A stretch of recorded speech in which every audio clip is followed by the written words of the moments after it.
Good morning and welcome to this session. Today is April 28th. We're supposed to be doing problems from chapter 33. Chapter 33, that is, yes. So let me share with you the screen and tell you what problems we will be talking about today. I think these problems are of interest, at least looking at problem 49, which I did in the past, something similar to it in an exam. Problem 45 also, I tested on it in the past.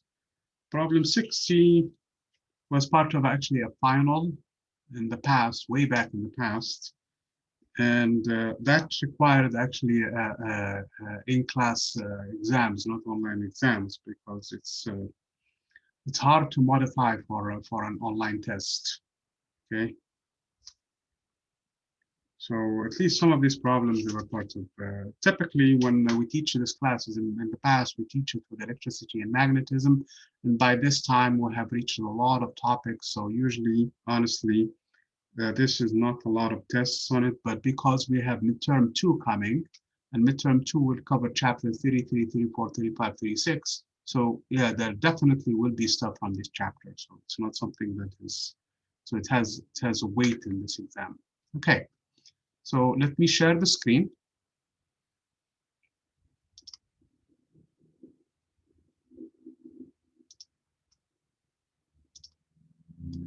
Okay.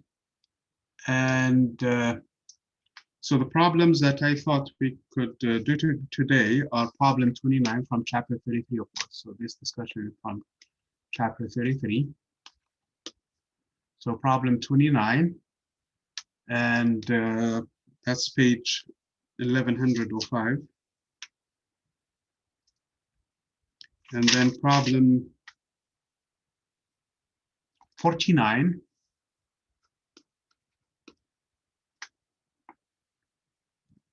Problem 52. Problem 52 has actually a mistake in it when I was trying to do it earlier, in that they gave you formula for the displacement D of the basically the ray that comes in. It goes through a material of a certain thickness T, and then it goes to the other side. So you're supposed to find the displacement of the ray as it emerges from the basically the slab, if you wish, or whatever that material that you have in there. And that mistake is actually in the denominator of the expression that you're supposed to show. So it doesn't work if you try that one. I mean, you can reverse engineer it and it's not going to work. So problem 52, that is. And then problem 55 and problem 60. Again, and it's an emphasis, even whether you're watching it live or watching it recorded later on, please do not watch it like you do watch, for example, a movie or something. You have to pick up a piece of paper and a pen and start working these problems. Do not rely on my calculation if you are expected to understand how these things work and learn this material. The only way you're going to do it and learn these things is actually by doing it yourself, okay? Going through all of the steps. And namely, the steps, first of all, of identifying the problem, recognizing what the problem is giving you and what the problem is asking you to do, and then writing relevant relationships that are whether geometry, in this case, there is a lot of geometry in the case of geometrical optics, or physical laws, or other mathematical relationships, and actually solving the problem where you justify every single step of the solution. So these two steps are interconnected. Usually I do them simultaneously, and you can do them simultaneously. Whether justification comes based on application of physical laws, or whether it is a mathematical step, for example, dividing by factor or doing something or integrating or something like that. The last part of the solution process is actually by you just answering the questions that were asked by the problem. And at the end is checking your work in the sense that to see, does it make sense? I mean, did I go wrong, for example? Is the answer expected to be as such? can I explore further this idea? What can I do with this problem what can I learn from it? What other things? So this discussion usually is important because it shows understanding and actually further explorations. The reason why I do that is so that I know if you look at probably online, there's all kinds of resources for you guys. You can go and find the solution and basically copy it. But copying a solution or seeing me do it is not going to help you learn anything. As a matter of fact, if you just do that and you come exam time, I can give you this very same problem, identical problem, with no changes whatsoever in it. And if you did not really understand what's going on with the problem, you could not reproduce the result because you actually did not do it and you didn't understand it, even if you copied it verbatim. So there is value in that, and I really encourage you to pick up a piece of paper, while you're watching it live, or when you're watching it recorded later on, and go through every single step of the process, the solution, understanding where things fit in the big scheme of things, okay? Then you have confidence and knowledge that you understand that specific problem. And as things starts to build up with another problem, a third problem, fourth problem, you gain a lot of confidence in understanding the actual topic and knowing how to handle it in case there are problems that are not really one of these listed problems. You can at least start the problem, you can formulate the problem, you can put it together, and you honestly can start about solving it. And if you think hard about it, you're going to finish it successfully and get the answer that you want and desire. And at the end, with a lot of confidence, you can actually understand what's going on and actually have an understanding of whether or not you got the right answer or not. You could grade yourself. It's a skill. Problem solving is a skill, and there is a recipe for it. It's not something that a person is born with it or not. It's something you can train yourself, just like athletes, they train themselves, become better and better and better, and then at the end they become proficient. That is exactly the same situation here. So that is basically what I'm trying to say. And here, hopefully you guys can go through that too here. Okay, makes sense to you guys?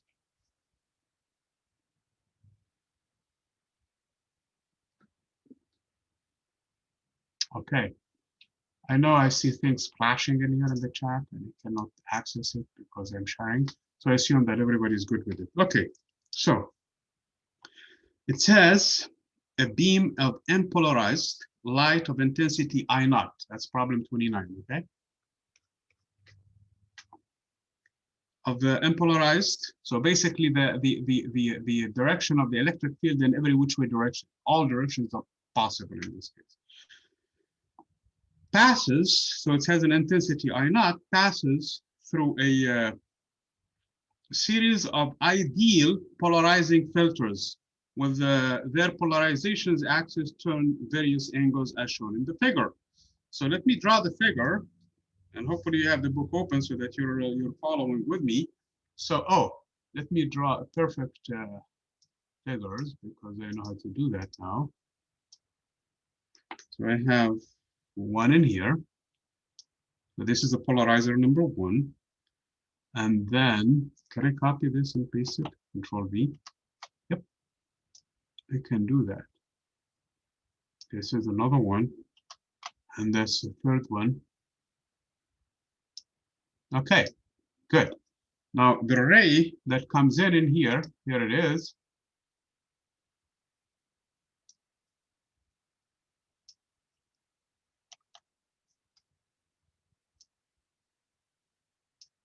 Okay, and let me change color a little bit because that's how actually they had it in here.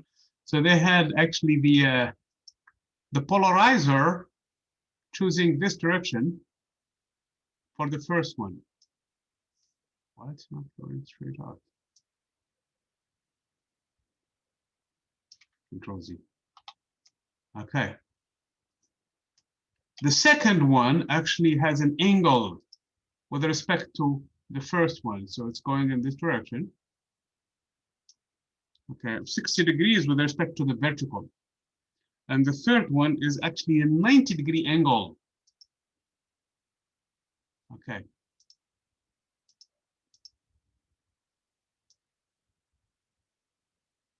So let me redraw these angles a little bit. I mean, at least talk about these angles a little bit. So this angle in here with the vertical is 60 degrees. And this angle with the vertical is actually, it doesn't look like it, but it is supposed to be a 90-degree angle. Okay, with respect to the original polarizer. So, and they also have points in between, point A, point B, and point C. Okay. The original signal that comes in from here is I naught, and it's completely unpolarized.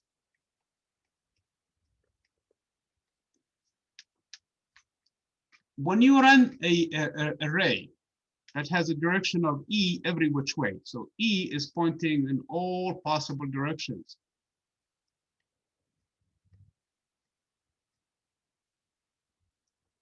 Okay.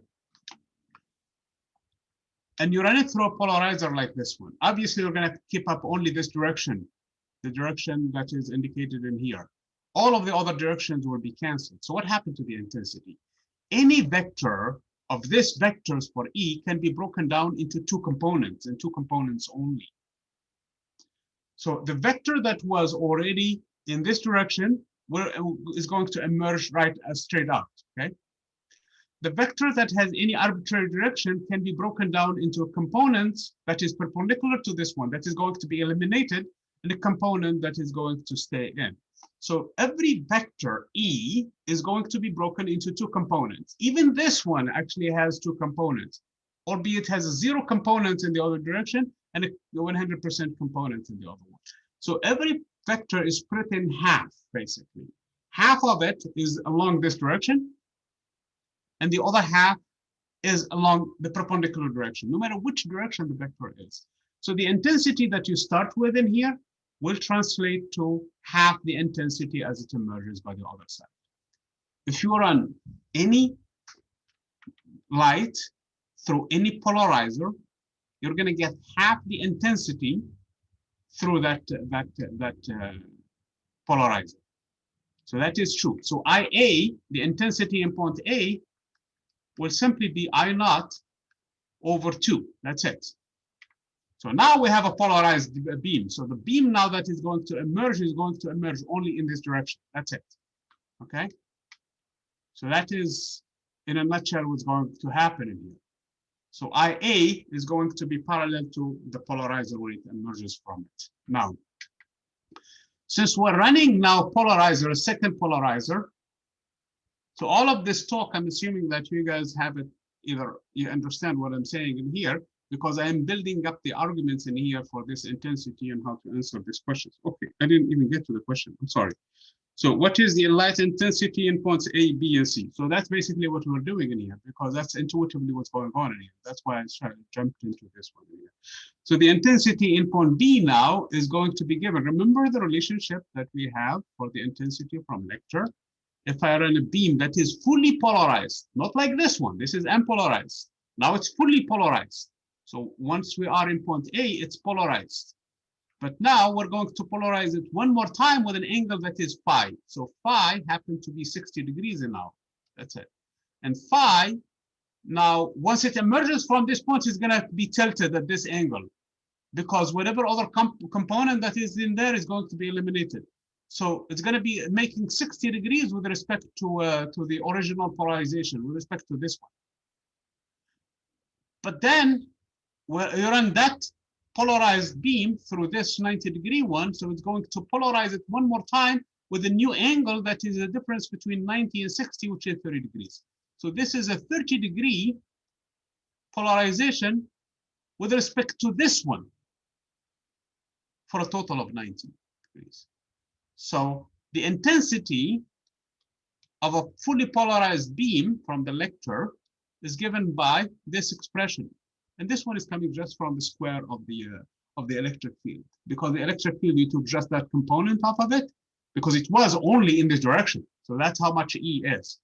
Obviously, this direction, if this angle is phi, the electric field now is this component is just this intensity times cosine of the angle.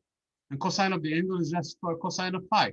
When you square it to get the intensity, because remember, the intensity is proportional to the square of the electric field. So this is how much the intensity is. Except this I is not I naught, but it's the I at point A. And this phi now is equal to 60 degrees. Now, when we are in here, now the beam that is, the ray that is going to emerge is just a projection of this one, which makes an angle of 30 degrees now in this direction. So IC now, supposed to be IB now, whatever it emerged from IA, from IB to here, times cosine squared of, again, this 30 degrees, okay? So that is how we work our problem this way. So the answer to the question is IA is just I naught over 2, and IB is supposed to be IA, which is I naught over 2 times cosine of 60 degrees squared. And IC is supposed to be IB, which is this whole thing, by the way, which is I naught over 2 times the cosine squared of 60 degrees times the cosine squared of 30 degrees. And that is the answer to the problem. I mean, now it's a matter of just plugging the numbers if we have numbers in here. Unfortunately, we don't have I naught. So we're going to express everything in terms of I naught. That's it. Okay. So IA will be simply 0.5 I naught. And then I have to find what is that cosine squared in there. Let me get a calculator on the other side.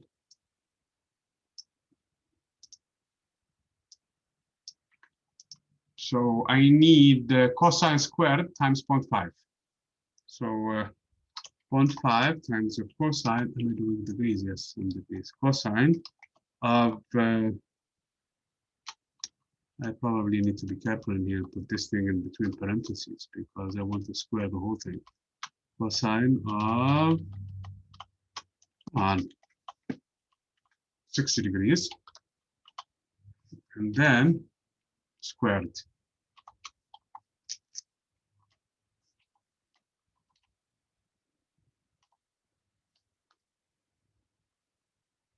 Okay, so it's telling me 0 point IB is 0.125 I naught. So this drops by 50% of I naught.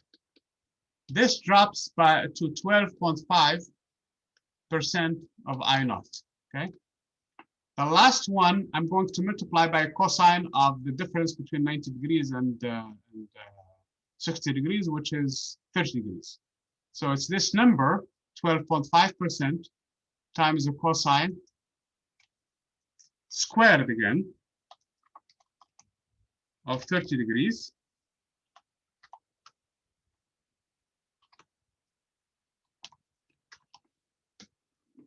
And that is giving me an intensity IC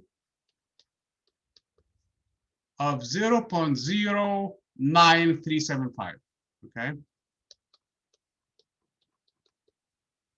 of I naught, or if you wish, 9.4% of the entire intensity that we started with.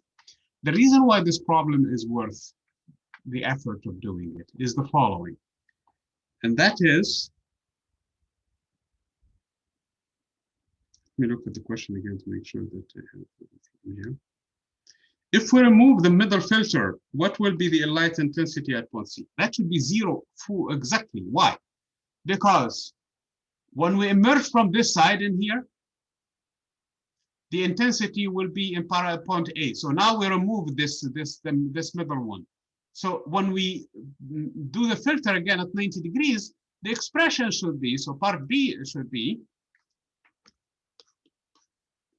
when B is removed, then the angle between these two is just 90 degrees. This one and this one is exactly 90 degrees. So the intensity at point C then will be the intensity that emerges in here times cosine squared of 90 degrees.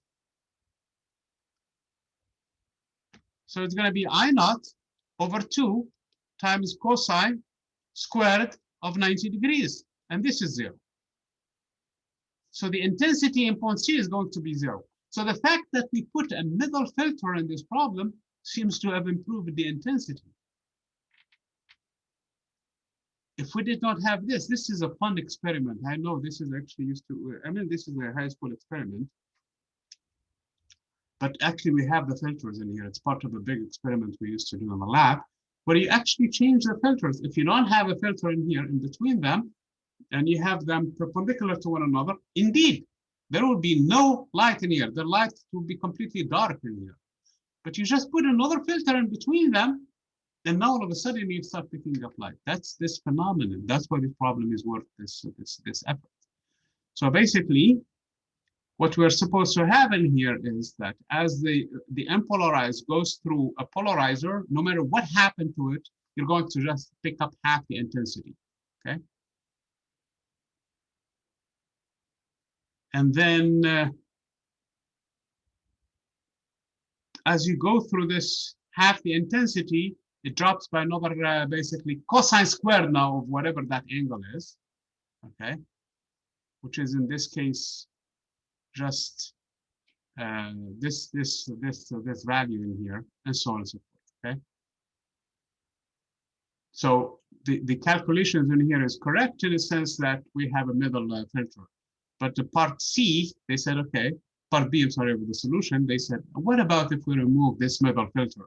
If we remove the middle filter in this case, yes, we're going to drop the intensity by half, but the minute we go in here, the difference between this filter and that filter is an angle of 90 degrees, and cosine of 90 degrees is 0, so we'll end up with basically 0 intensity emerging. You would have completely dark formation. There is no light that is going to pass in here whatsoever, okay? So the presence of the middle filter, if you put it again, and you tilt it at an angle other than 0 degrees or 90 degrees with respect to the original filter, you're going to get some intensity now passing through to C, and that is the intensity. It's about 9% the original intensity, albeit dim, but it's there nonetheless, okay? So that's the value of this problem, and I hope you guys can see it. And then problem 3330 is similar in a sense with the with this polarization and things like that, okay? So that's problem number 1.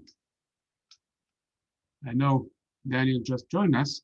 So this is problem 29, okay? Problem 49 and problem, let me look at problem 49, okay? As I said before, this problem was, I did not teach optics last semester, but I taught it in the spring of last year. And I know this was part of an exam during that time, okay? So problem 49.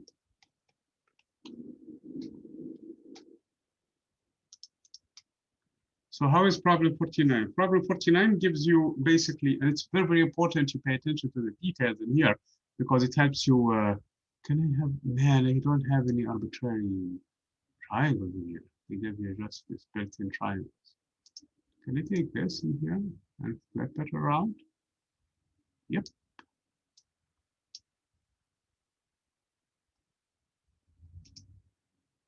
Rotate by 90 degrees. Okay, we got ourselves a prism.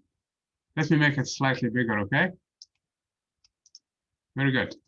So that works. And then let me take 2 rays in here and change the colors of the rays, make them blue a little. So we have the first one is coming in here, and the second one, just copy and paste it.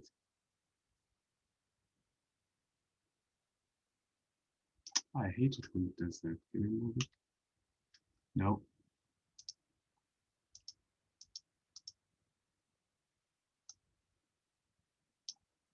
Okay. So we have 2 rays, okay? And they tell you this angle specifically is A.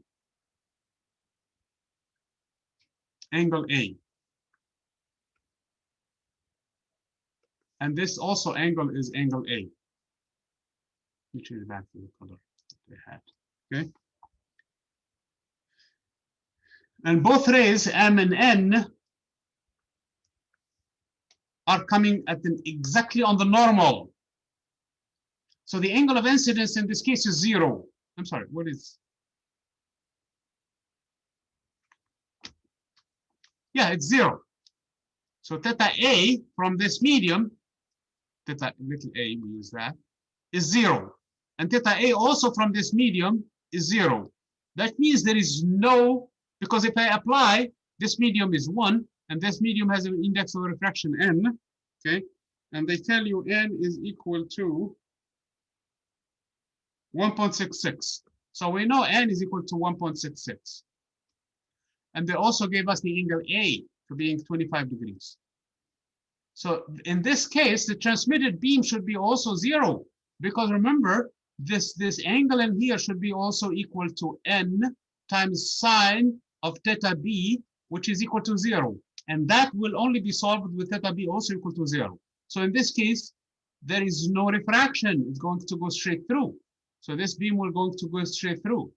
But then it's going to hit this medium. I need to find the perpendicular to that medium. So let me change the color in here and find the perpendicular. The perpendicular should be an angle that is more or less this one.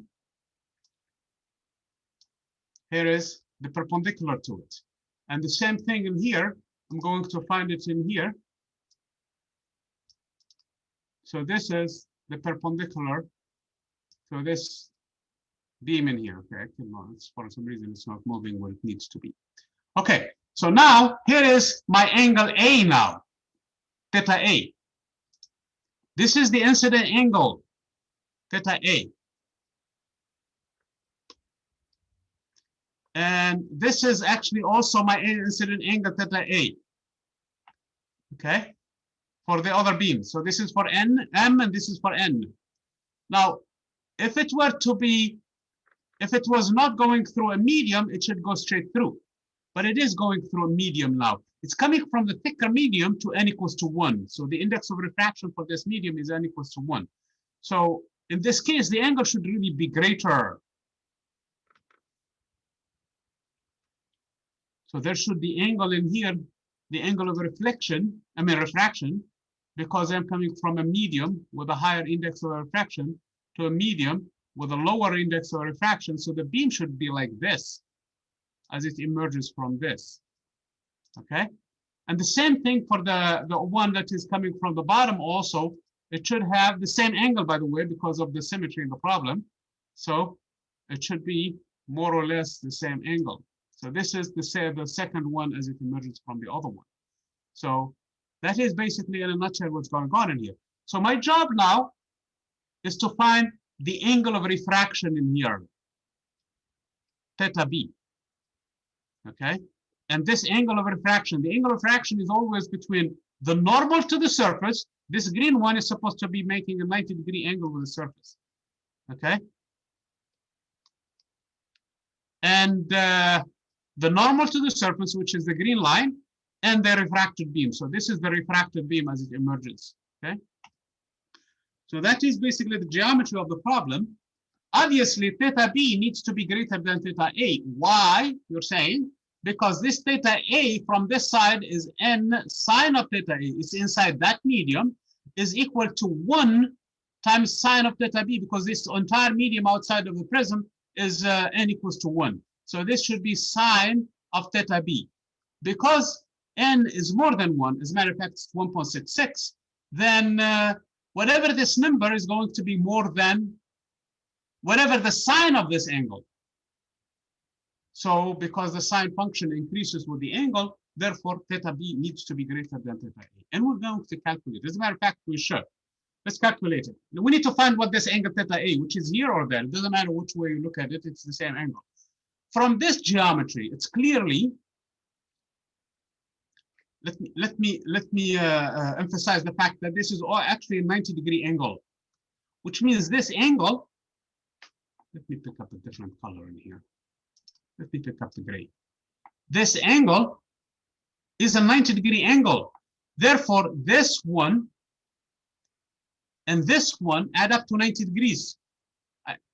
This one and this one add up to 90 degrees. But I know A plus this angle also add up to 90 degrees from this right angle triangle.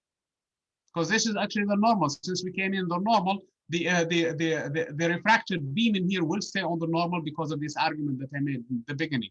So theta B in here from the first refraction needs to be exactly 0 degrees. Therefore, this is actually the normal too. So this angle theta A must be exactly A, the angle A. And this theta A actually also must be the angle A. So this A, theta A now is A itself. So now we can find what that theta B is. This theta B. So this theta B is given by sine of theta B equals to n, which is 1.66 times sine of 25 degrees.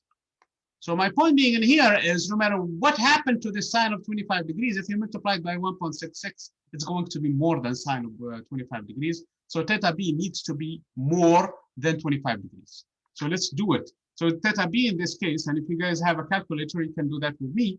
Theta B is the arc sine of n, which is 1.66 times sine of 25 degrees. So I'm going to plug it into the calculator. Okay, and just to make sure, I'm going to make sure that you guys are following the calculation with the calculator too. I'm going to stop sharing and share with you the calculator to make sure that you're following with me. So what I'm saying in here is I'm supposed to calculate. This calculator is in degrees already, if you guys can see it on the top in here.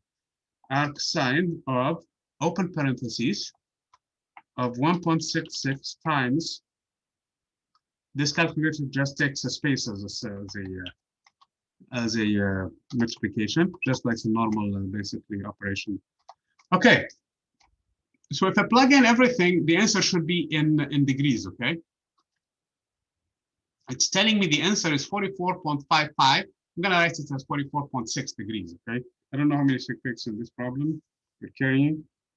We're carrying 3 sig figs, 25.0 degrees, 1.66. So the answer is, let me stop sharing this calculator and share with you solution. So the answer for theta B is 44.6 degrees, okay? So we have this angle now. Indeed, it's more than 25 degrees. This is the 25 degrees, the incoming angle in here from the inside, because that's by argument of geometry. And this is where geometry comes into handy in here. I made the whole argument that this angle theta A is equal to A angle as given because theta A is complement, theta A and A are complements to the same angle. If you look at it this way, this theta A plus this gray angle gives me 90 degrees, and that is because the green line in here is supposed to be the normal to the surface of separation between the two media. So that gray plus theta A is equal to 0, and the gray plus A is equal to 0 also in this right angle triangle. Okay, so the gray is a common, both of them, theta A plus this gray equal to 90 degrees, A plus this gray equal to 90 degrees. These two must be equal then. So theta A is equal to 25 degrees. So that's why I plugged in into this expression in here, sine of 25 degrees, because I know theta A is 25 degrees. So plug it into the answer, and I'm going to find an angle for theta B going this way. That means the rays will converge from the M and the M, they will converge at some point in here. And that's exactly what the graph is showing in here. They will converge at some point after that, okay?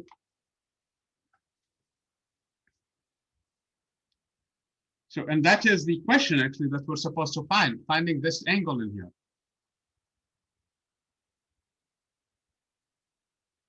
Which we're gonna call it, whatever you're gonna call it. But the point being in here, we need to find it. So here is how I'm going to find it myself. If I know if this ray went straight through, it's going to go continue straight line, but it did not. It was deflected by this amount. And this amount, because from the geometry, you can clearly see that this is actually 25 degrees, okay? Because these two parallel, the green line and the red line, they converge in one of them, and their head-to-head the angles are the same. So if this is theta A, which is 25 degrees, this also must be 25 degrees. This angle, therefore, is theta B minus theta A. And that is the difference between 44.6 and 25. So that is that angle.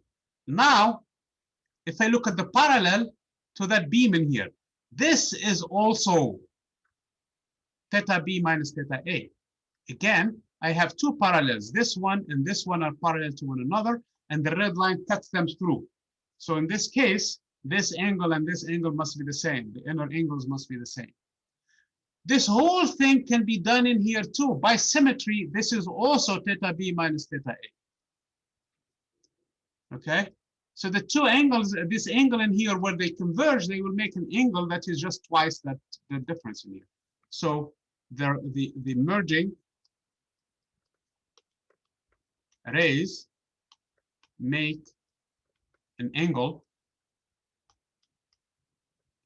of 2 times theta B minus theta A. And this one is 2 times 44.6 minus 25. And that should be equal to, according to this calculator, 2 times, open parentheses, 44.6 minus 25 degrees. And the answer is 39.2 degrees. So that is the angle they will make with one another when they converge, where they meet. Okay. By the way, it's the same angle in here when they diverge also. That is the same angle too, 39.2 degrees. You see, guys, geometrical symmetry, geometrical optics has to do with all of it, the geometry, okay? So if you have had good geometry, you should not really have difficulty with this one. And even if you did not have that, it's a lot of basic stuff in here in geometry, complements, and making sure you pay attention to where they are. It is crucial when you're doing these problems to have a good drawing device, okay, where you actually can protractor and actually ruler and clean pencil, and then take care of the angles to see them obviously to you. Because if you're careless and you draw them, you might first of all lose sight of the symmetry. There is a perfect symmetry between M and N. So what happened to M happens to N, except it's in the opposite direction, that's all. So the angle in here that is going to emerge is going to go up, whereas this one is going to come down, that's all. Because again, this is the normal, okay? So that's what makes them converge. So you'll be careful in here not to diverge, to have it in some sort of a reflection in here of some sort, okay? So there's going to be a disaster that's happened and they will not merge, or they will merge somewhere in the past. Or the same thing in here, if you are not careful enough, and you will have an angle that is less. Now that could be true if N on this side is a different medium. Let's say, for example, this N is 1.3, for example, water. And this medium in here happens to have an index of refraction more than water, 1.6. Then in this case, the rays will actually diverge, okay? But in this case, this N index of refraction in here happen to be less than this one. So they actually will converge at some point in there. Okay? Makes sense, this problem to you guys?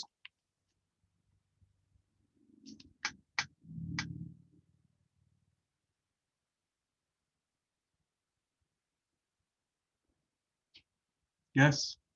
Okay. I assume that it does because I can't access those chat things I see it flashing like this. Okay. I mean, when I'm sharing screen, I can't access it. So that's really why. Problem 3. Problem 3 is the one that is, let me see what's coming ahead to make sure that we don't miss a lot, okay? Already on time, should have plenty of time. Okay, so problem 3. I mean, problem 3. Third problem today. It's problem 52, actually, from the list that I mentioned in the beginning.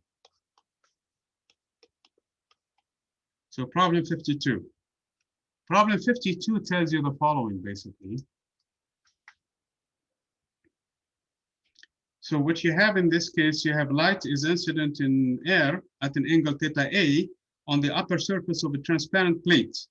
The surface of the plate being plane and parallel to each other, prove that theta A and theta A prime are the same angle. Show. So let me draw this thing in here.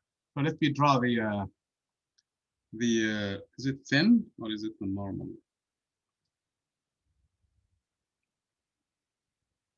So it's a plate. It doesn't matter, thin or long. Okay, so here is a plate. Okay, and the thickness in here is T. That's this distance from top to bottom. Okay, and the index of refraction in here is N prime. Okay, and the index of refraction in here is N. And the index of refraction in here is in N. Okay, so we have a beam that comes in here. I'm gonna draw a red color.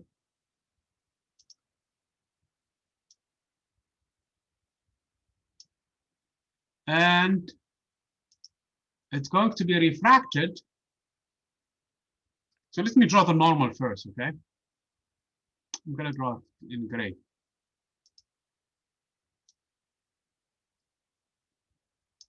So this is the normal. And had this been not refracted, I'm going to assume somehow that theta A, I mean N prime, did I assume that or am I assuming it only? Let me look at the problem in here.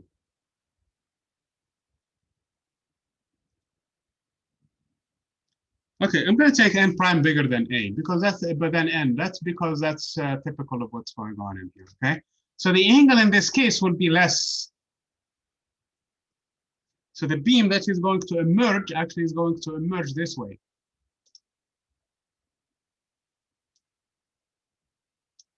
Okay? So in other words, if this is theta A, this is theta B in this point, okay? And now I'm going to draw, excuse me, I'm going to draw one more time a normal in here to the second surface. Here. So that is going to give me a ray that is going to emerge now. And they want it specifically, they tell you specifically to show that this ray will be parallel to the initial one. In other words, these angles are the same. So again, now this is the normal. Okay. This is the angle in here. They call this angle theta B prime. Okay. And this is actually, no, I'm sorry, theta B or theta B prime. Okay, let me remove the prime in here. This is theta B prime.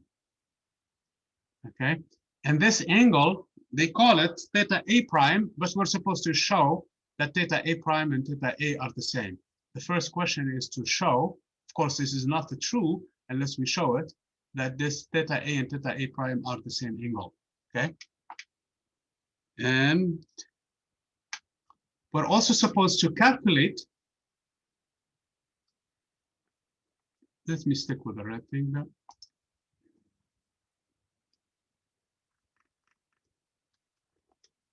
This distance.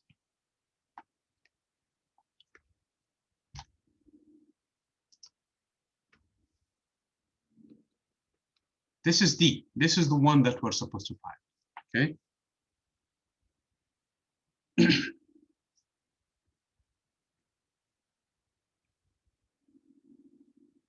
Obviously, from the geometry, you can clearly see that if I continue this connection in here, I'm going to get the right angle triangle in here. And this angle, which I'm going to call it the gray angle again, you can call it alpha if you like, okay? So this angle alpha plus theta B prime is equal to 90 degrees from this right angle triangle.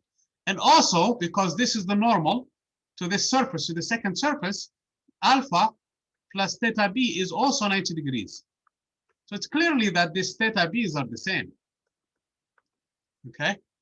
So that is from geometry. Again, you can make your case based on any laws in here. Furthermore,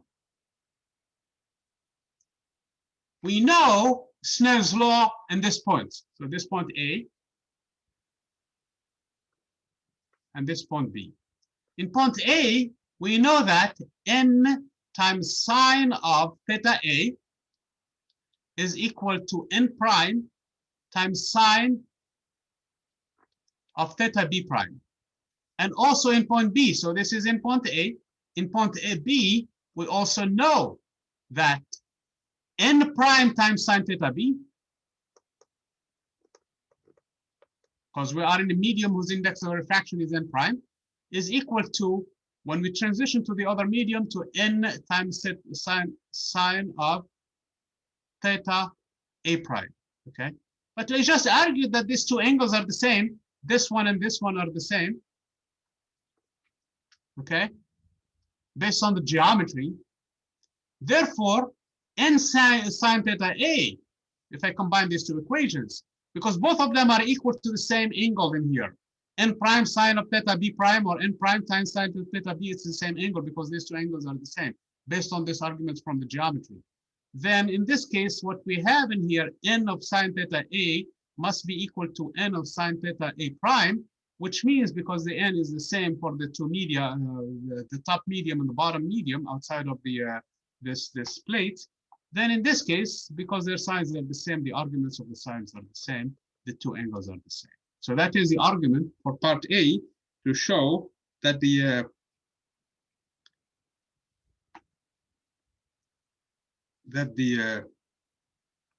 prove that theta A prime is equal to, so we have checked it. We have shown that it indeed, the two angles are the same because using combination of geometry and Snell's law. So this is actually Snell's law. Applied both in point A and point B, and this is based on geometry, based on the fact that this triangle in here is a right angle triangle, and alpha plus this angle is 90 degrees. But alpha from this, because this is the normal, is also adds up to 90 degrees. Therefore, theta B and theta B prime are the same, which enabled me to get rid of that middle term in here and argue that the two angles are the same. So this is part A. Part B, show that this is true for any number of different parallel plates, so it doesn't matter. So as long as, in this case, the material inside does not change, okay? In other words, here is the question. So let's say, for example, you have a bunch of them. You have one, you have another one, okay? And you have a third one in here. And you have a ray that comes in here, and somehow it's going to emerge, in this case, where is it? Supposedly in here, because it's going to be refracted several times. In any point, you will have that triangle in here, and you will have this angle in here, and that angle in here, and they will be the same. In any point in here, the same triangle in here, and this angle and that angle. But this angle and this angle are related to, sorry, I probably should have shifted it in here. And this angle and that angle are given by Snell's law. So there will be always an n prime, an n double prime in here, an n double prime in here, an n triple prime in here. So an n triple prime in here, an n in here, an n in here.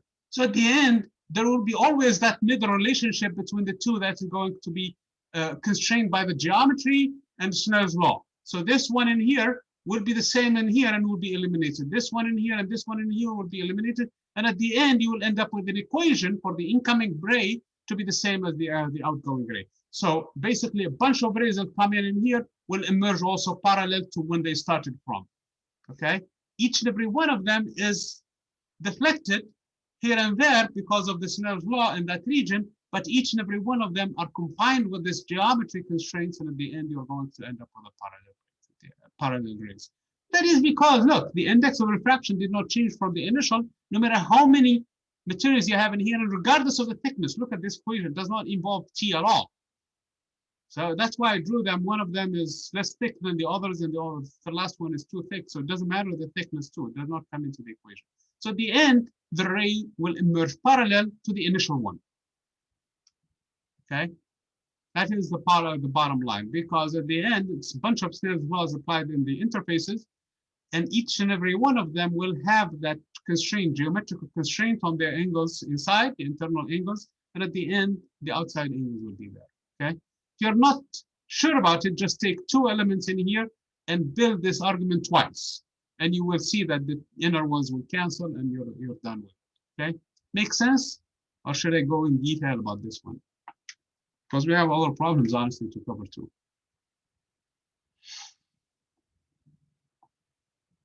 Yes? No?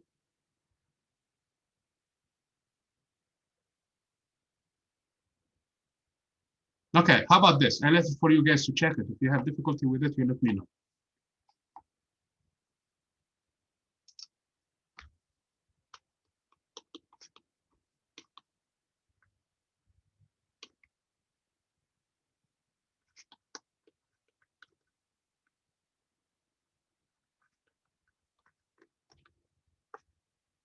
This is true regardless of the number of plates. Okay, so let's find the D now. If I want to find the D, it's actually, I can use a little bit of geometry too. I need to find this distance in terms of T. And this distance in terms of T in this right angle triangle, this is the adjacent to theta B prime. And this is the hypotenuse in this right triangle. So I call AB, let's call this one C, and let's call this angle also, call this point D in here. They call it Q actually, I'm sorry. They call this point Q in here, in the book. So this point is Q now. Obviously D and this thing are also D in there because you have two parallels and they are actually making a 90-degree angle between one another. So this is a 90-degree angle. So this side AB is the hypotenuse in both triangle, ACB or AQB. And from here, we should be able to find the relationship between D and T using this trig identities in here. For this triangle in here, the side T is adjacent to theta B prime. So in this case, cosine of theta prime B is equal to the adjacent, which is T, over that hypotenuse, which I don't know for what it is, but we can calculate it in terms of T if we really care for. Now, from this angle in here, from this right angle triangle, this angle now is the difference between this whole angle and theta B prime. And this whole angle is nothing but this angle itself, theta A. So it's theta A minus theta B prime. That is this angle, the one that I have in here. And this is the opposite in this right angle triangle. So I know that sine of this angle, which is the difference between theta A and theta B prime, is equal to the opposite, which is D actually, divided by the same hypotenuse. All I have to do is take, I call this equation 1 and this is equation 2. All I have to do is take the ratio of these two equations and the hypotenuse will be eliminated. I don't need it. I was not asked to find it, so there is no need to calculate it. So I will have T over D, or D, take 2 over 1. So what I'm going to do is take equation 2 divided by equation 1. So in this case, D over T, from the one side, it's D over T, is equal to the sine of the difference divided by the cosine of the angle theta B prime. The sine of the difference, theta A minus theta B divided by cosine of theta B prime. Did I say it was a mistake? Yes, because there is no theta prime whatsoever in the problem. Okay, so theta B prime. So in this case, we have proved the relationship that they want us to prove, except that they had a typo in it. So D is T times the sine of theta A minus theta B prime, because there is no theta B by itself. I mean, there is one in the bottom, but they're equal anyway. Cosine of theta B prime. I mean, the problem did not give us any data at this point. It just wants us to show this relationship is true. So we can find how much they're separated between the first ray and the last ray. This is useful if you have one of this like devices that I have in here. I don't know if you can see it or not. I don't want to face it the camera. This is a red laser beam that we could have done this experiment with, but I don't have a, do I have? I have this one, but this is actually a, I don't know if you can. Yeah, we could theoretically have done this in classroom, or we could have measured the angles and things like that. Anyway, the we need to find that D then. That's where we showed it in here. Okay.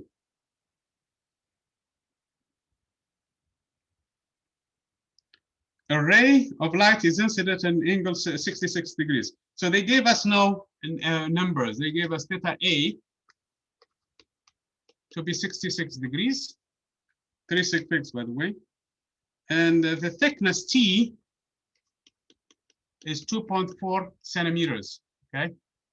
It's a good idea not to convert to meters in problems of optics. Stick with centimeters, okay? This is a note for all of optics, note.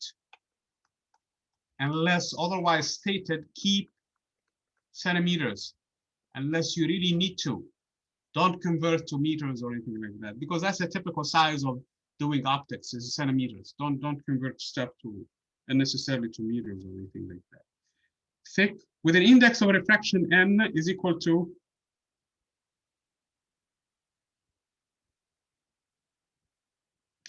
n is equal to 1.80, and they tell you that on either side it's the air, so n is equal to 1. Okay, so n prime is actually equal to 1.8, and n is equal to 1. So that makes it easy. The medium on either side of the plates is air. Find the lateral displacement between the incident and emergent rays. So the lateral displacement is this d. So basically, it's just a matter of plugging the numbers in here. So first of all, we need to find this theta b prime, because we need it in both the numerator and denominator. So for that, we're going to solve the equation that sine of 66 degrees times 1 is equal to n, which is 1.8 times the sine of theta b prime. So theta b prime should be equal to arc sine of 66 degrees divided by 1.8. I'm sorry, what am I doing in here? This is wrong. That's not correct what I wrote in there. Theta b prime is equal to arc sine of 66 degrees, the whole thing divided by 1.8. And that's the argument. The arc sine, again, I'm sorry. There is an arc sine of a sine. So it's the sine divided by 1.6 and divided by 1.8. So you have to be careful in here. So what I'm saying in here is divide the sine by 1.8 and then take the arc sine. So let me clean it one more time. Hopefully I can get it cleaner this time. So theta b prime is the arc sine of, open parentheses, the sine of the sine of 66 degrees divided by 1.8. That's what I wanted to write, okay? So you have to be very careful in here, because otherwise you could get into mistakes very easily. This should be less than 66 degrees. And like the previous problem where it was more, the reason why is because we went from a thicker medium to a lesser medium. Now we're going in the opposite direction. We're going from n equals to 1 to n equals to 1.8. So theta b prime should be less than 66 degrees. Okay? If you don't believe me, put it in the calculator and let's see here. And that is a property actually of the sine function. So again, let me share with you. Come on. The calculator, and the calculator should say arc sine. Everything is in degrees, if you can see on the top in there. We're dealing with real numbers, and so we can't. If the answer is complex, we complain about it. And you have to be careful when you're dealing with trig functions, because you might end up with an arc sine of something that is more than 1. So the calculator will complain about it. Unless you're really dealing with complex numbers, then it's going to be a problem. So again, the argument of the arc sine is actually a sine of, open parentheses, 66 degrees, and close parentheses. And now divide that 1 by 1.8, and now close the argument of the arc side. So that's exactly how I wanted to write it earlier. And the answer is 30.5 degrees. Okay, so that is the answer to this thing in here. So let me stop sharing the screen and share with you again. So the answer is 30.5 degrees. As expected, this angle better be less than 66, because we're going to need it in here. And if it's more than 66, we have a disaster. That means D is negative.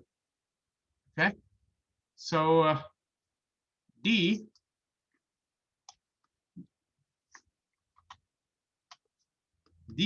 is T, and T is 2.4 centimeters. So leave the centimeters alone. Don't play with them. Times the sine of 66 minus 30.5 divided by a cosine of, again, 30.5, because that's in the denominator. We need it actually also. And the answer should be, if I put this in the calculator, 2.4. Please verify all of these numbers, okay? Open parentheses of the sine over, open parentheses of 66 minus 30.5. I know you could have done it. I could have done it in my head, but I don't want to do that. The whole thing is divided by cosine of open parentheses 30.5. Close the parentheses, close this parentheses, and the answer should be 1.62 basically centimeters. Okay. So no, actually we need 3 6 So yeah, 1.62. That's correct. So D is 1.62 centimeters. And that is the answer to this problem.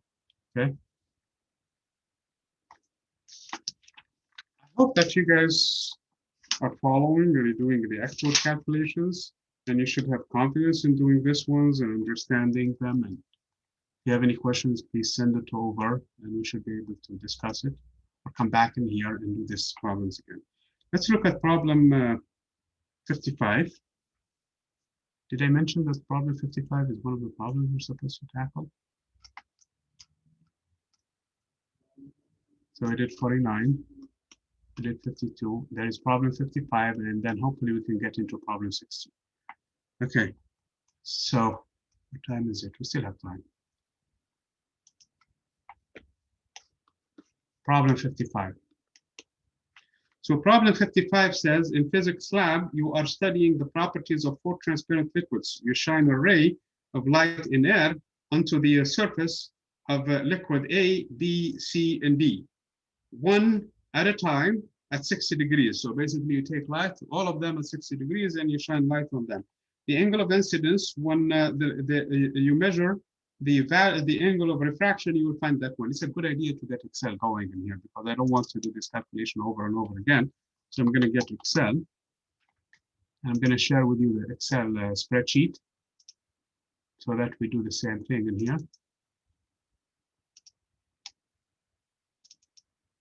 Come on. Why it's not?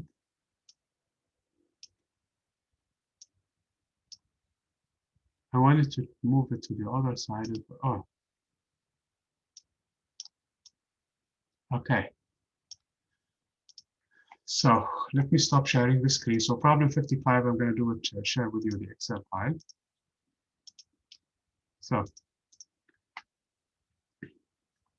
So in this case, we have liquid A,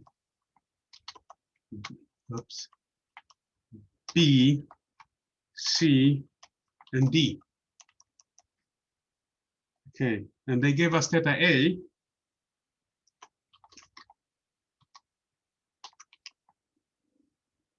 In degrees, okay? You have to be careful. Excel doesn't do degrees by default. You really have to work your way through it, okay? 36.4 degrees, 40.5 degrees.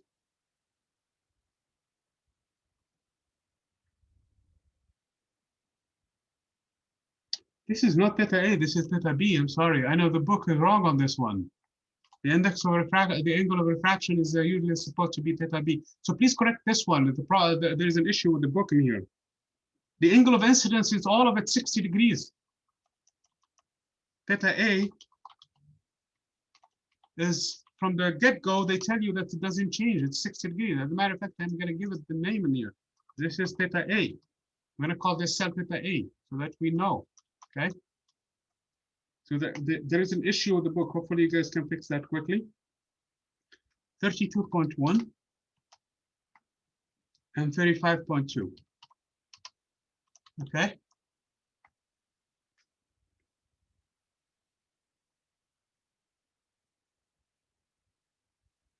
The wavelength of the initial wave is lambda is 589 nanometers. Okay, so this is in nanometers,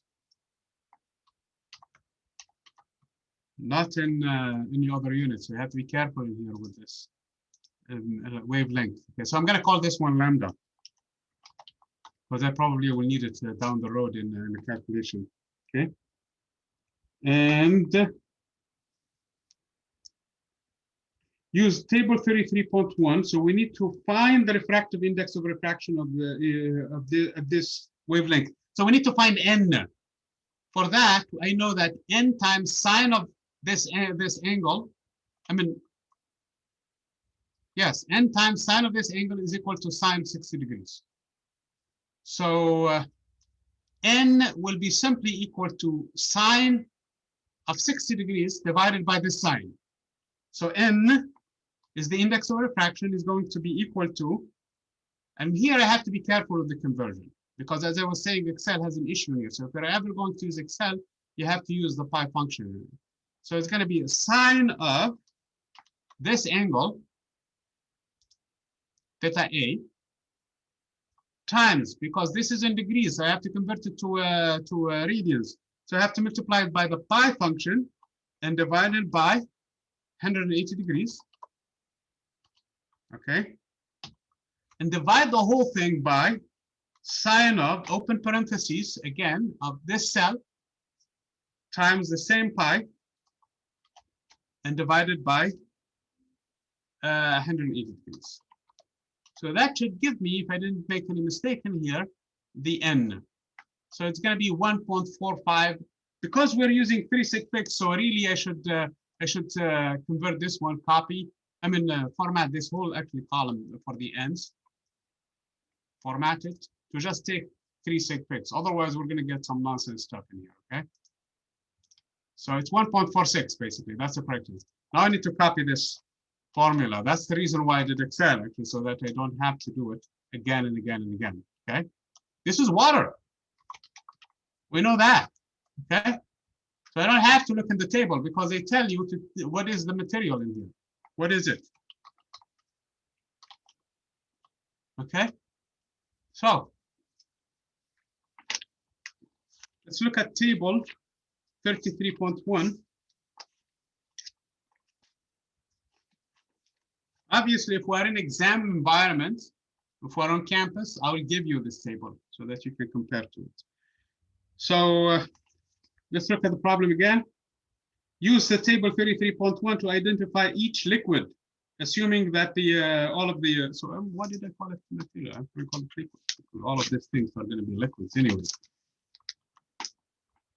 So this is the liquid in question. Okay. So indeed, 1.333 is water, H2O, and the other one is 1.46. 1.46 is actually the one carbon tetrahedral, tetrachloride, okay? CCI underscore 4, okay? Carbon tetra, because it's 4, chloride, chloride, yes. Chloride, I'm sorry, what did I say? CCl underscore 4. It's chlorine and carbon. Okay, doesn't matter. Okay. And then, so that's 1.46. 1.63. 1.63. 1.63. There is nothing in there that's exactly 1.63, but there is 1.628. And that is actually carbon disulfide, CS2.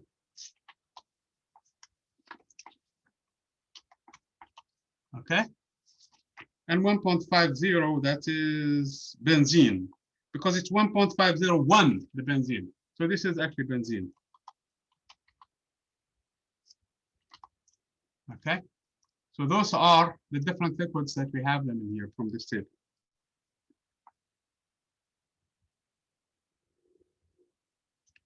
Okay.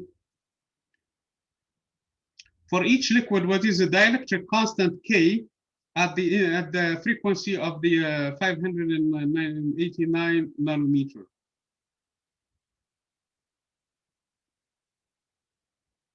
The relative permeability K is very close to unity. Okay, we didn't do this one in lecture, but the N squared is actually the product of the permittivity, relative permittivity epsilon R and epsilon. So I'm going to come in here and we'll call this one is epsilon underscore R. Because in this case, epsilon, mu R is going to be 1. So it's going to be just the square root of this, the square of this number. So this is going to be equal to, again, this number squared.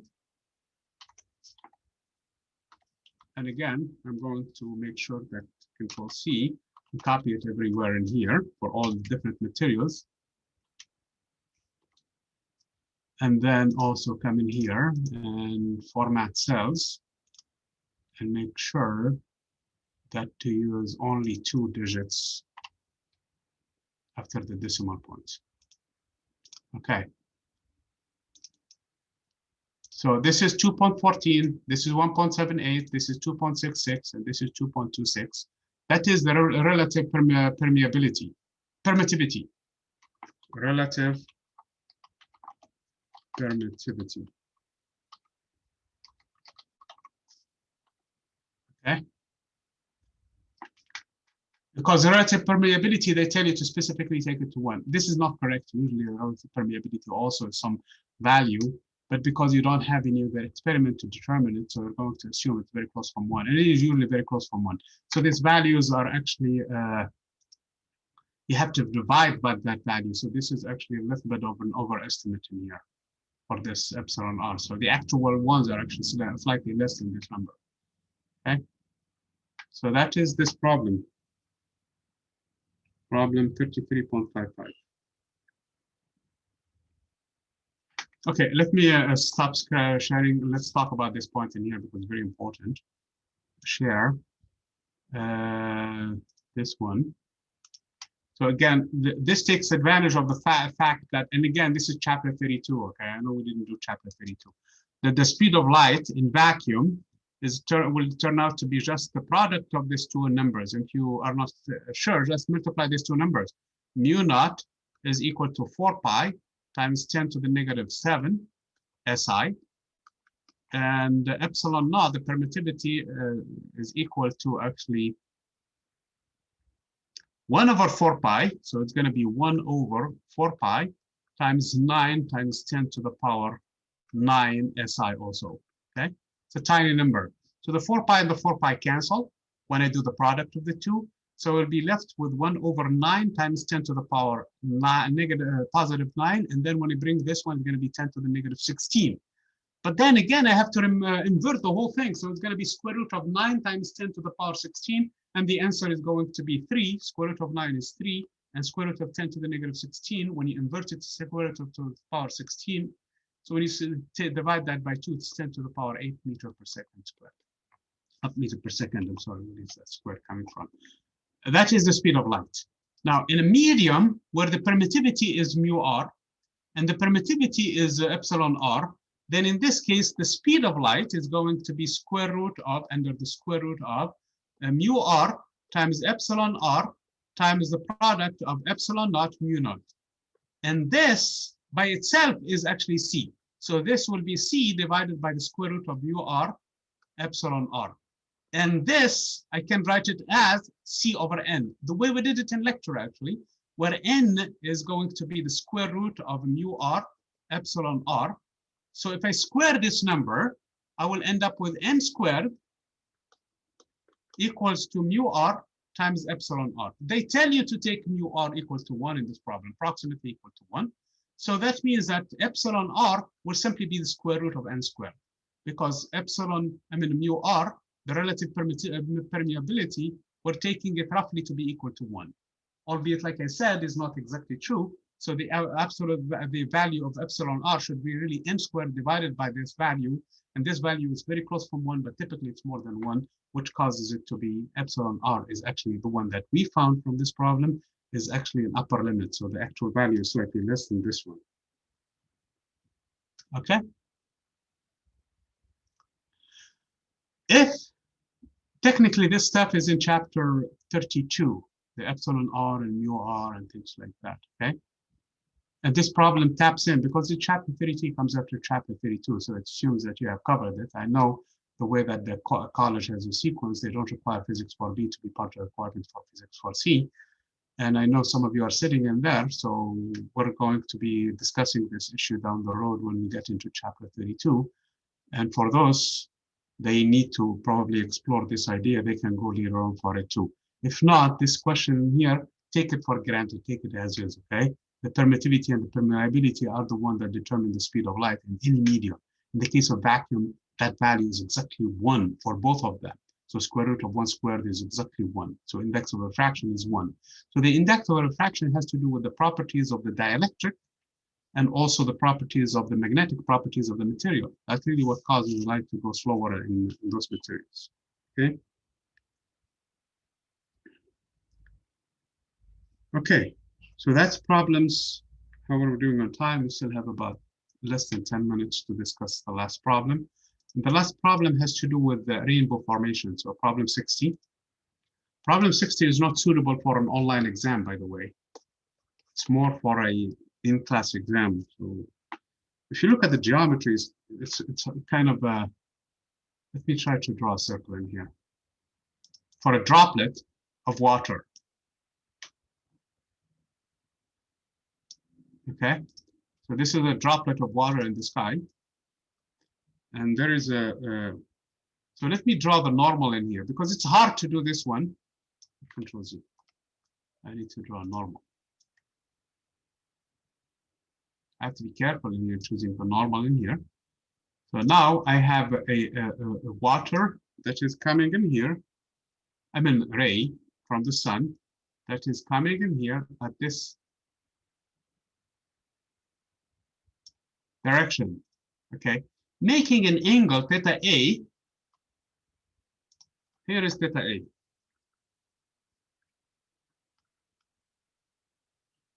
Okay, this point is called A. So this is at point A. Okay, so this is the angle of incidence. Obviously, because of the index of refraction of the water in this case is equal to 1.3 actually. The angle in here that is going to be refracted is not going to be exactly that one. So I'm going to draw it in blue. Okay, it doesn't mean that the ray has changed color. Okay, it just basically means that I cannot. So it's going to emerge at this direction, more or less. Okay, so in this case, it's going to form a less angle. So this is my theta B at point A. Okay. Then I have a perfect reflection in here. So I'm going to draw the normal in this point again.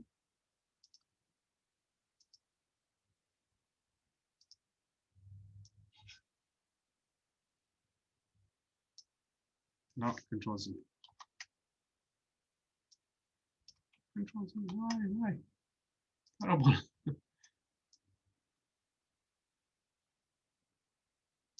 So this is the normal to the surface, okay? So this is my angle of incidence now, which they called it theta A at B. So this will be my theta A. So this is point B now. My theta A at point B. Obviously, this is going to be reflected, and that is how rainbows form. So this one is going to emerge again.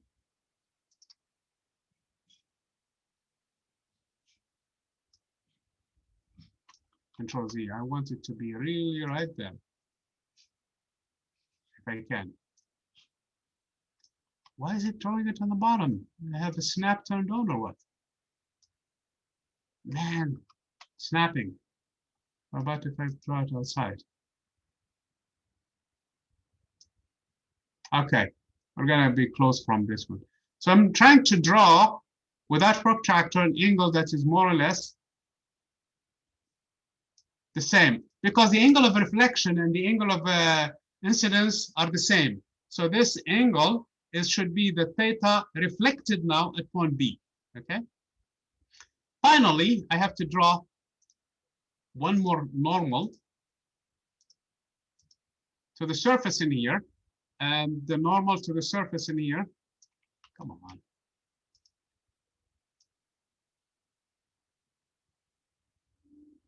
More or less this one.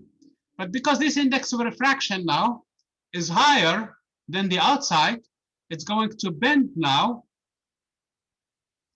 at a greater angle. So this will be my last angle of incidence in here.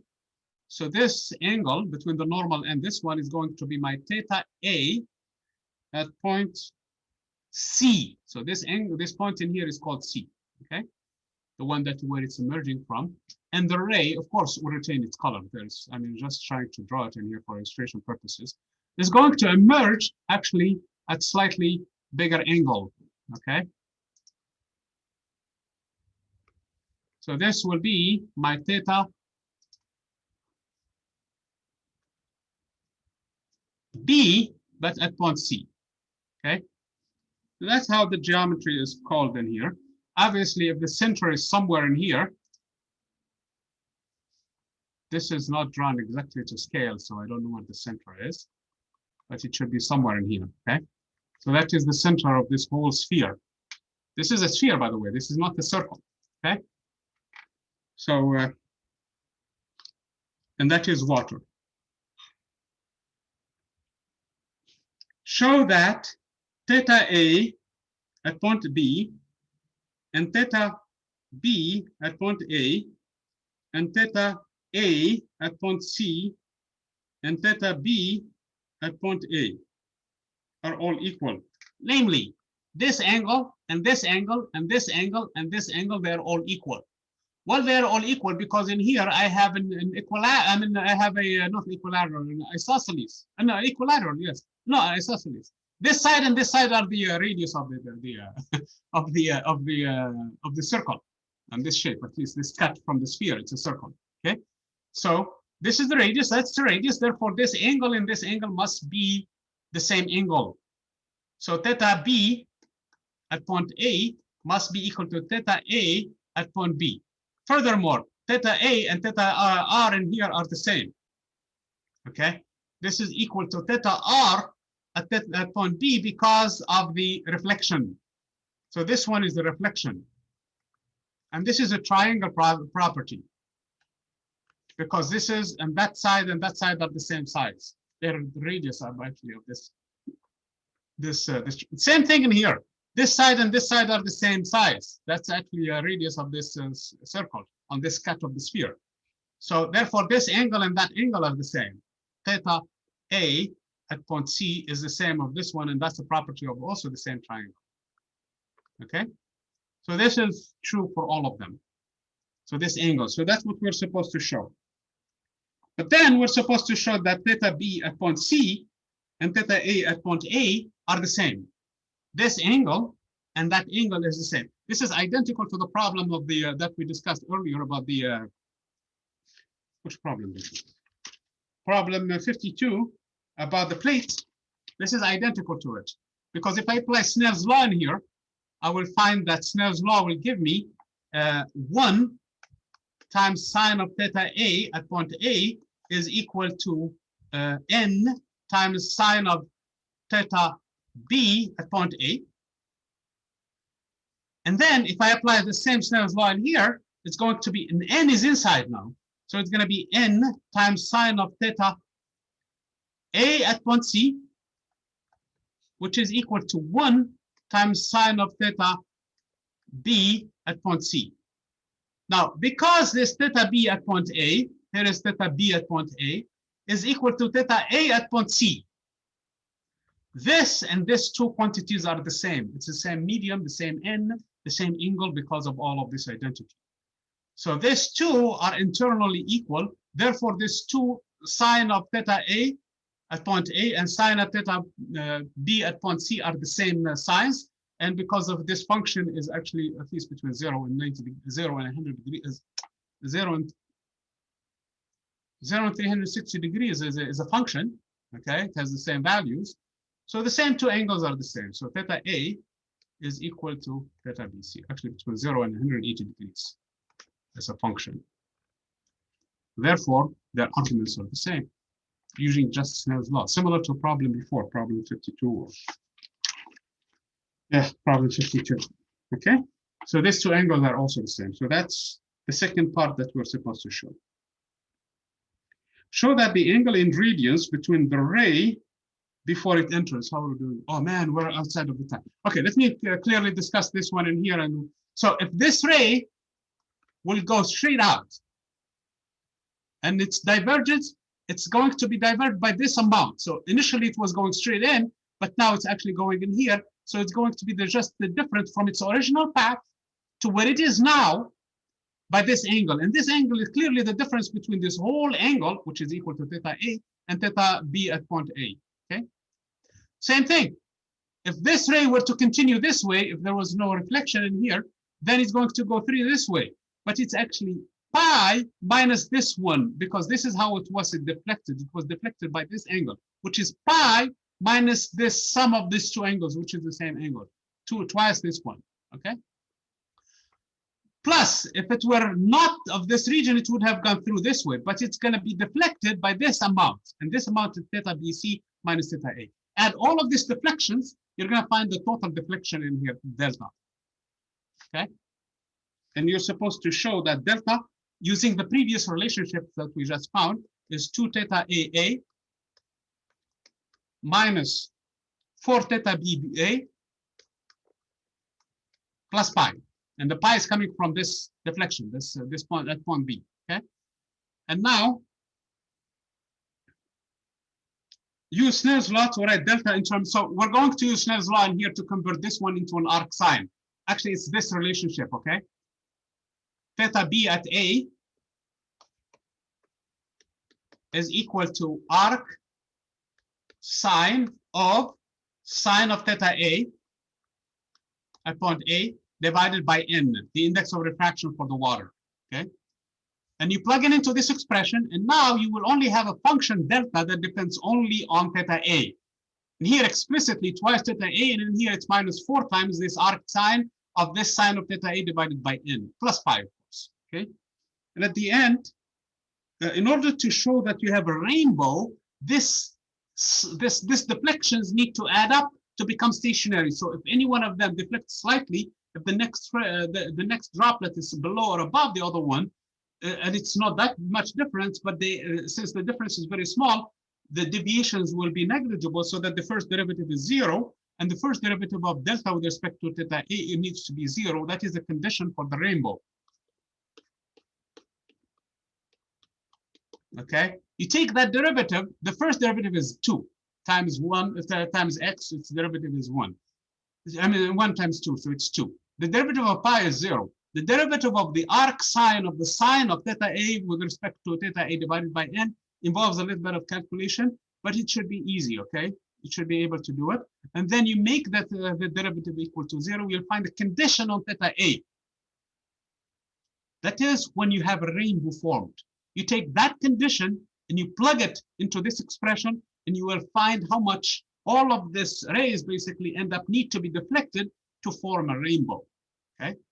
And that they tell you, okay, now let me tell you something else. They tell you n depends on the frequency, of course. For the red, they give you the n equals to 1.330, the index of refraction for the red, which is similar to exactly that of the water. But that for the violet, it's actually slightly more, 1.342. The other one is slightly less, so they add up for the regular light, white light, into a combination of all of the different frequencies of light. So now you're going to calculate it for the violet, how much deflection overall for the violet, and you're going to calculate how much deflection overall for the red, and then look at it from the perspective. So you have to subtract 90 degrees, and you will see that the rays are actually deflected. There is a separation of the red and the separation of the violet, and the entire spectrum in between them will be formed if this condition is true. So this is the physics of the rainbow, if you wish, okay? If you have difficulty with this last part, please let me know. I will send you the detailed solution for it, okay? And so basically just taking the derivative, equating it to 0, finding the angle, finding the complement to that, because you're not looking at it from the drop, you're looking at it from the ground, and that's it. And you should be able to find and plug in the values for the violet and for the red, and you will find the difference in the angles, okay? I hope that you also complete this one. I know I asked you to do something else for the plate in there. So hopefully you guys can do that, show that it's true. And actually there is another proof for it in here too, for the case of how the rainbows form. And also complete this step in here, complete the calculation. We're out of time, so we're way out of time. We're 6 minutes behind. Complete this calculation. If you have any difficulty with it, please let me know. And the discussion, and I would be more than happy to provide you a detailed solution. Okay? I'm going to stop the recording, and I will see you guys on Monday. Okay?